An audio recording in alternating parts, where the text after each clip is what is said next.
Gospel sa cup noodle. Ang gospel dili sama sa cup noodle nga imong makaon sa pagbutang lang og tubig. Dili dapat ka maghuna-huna nga ang pagsunod kay Jesus sa pag-attend lang og simba sa Domingo, pagbuhat og maayo sa imong bakante nga panahon ug pag-ampo sa okasyon nga higayon lamang. Ang gospel dili diha-diha nga pagkaon.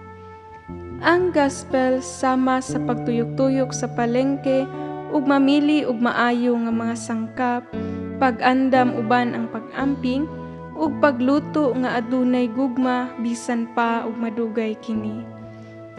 Kinahanglan nga makabasa, mamalandong ug studihan ang Biblia sa imong kaugalingon adlaw-adlaw. Kinahanglan nga andam ka mugahin og panahon sa panag-uban alang-alang sa gospel. Ug kinahanglan nga aduna kay pagtagad sa uban. Nagpasabot kini nga kinahanglan mahimo kang maandamon ug imong igahin ang tibuok nimong kinabuhi sa gospel. Walay ingon nga mga butang nga sayon nga gospel. Unya miingon si Jesus sa iyang mga tinun-an. Kung ang usa ka tawo buot mahimong akong tinun-an, kinahanglang dili siya magtuman sa iyang kaugalingon. Pas-ano niya ang krus ug mosunod siya kanako.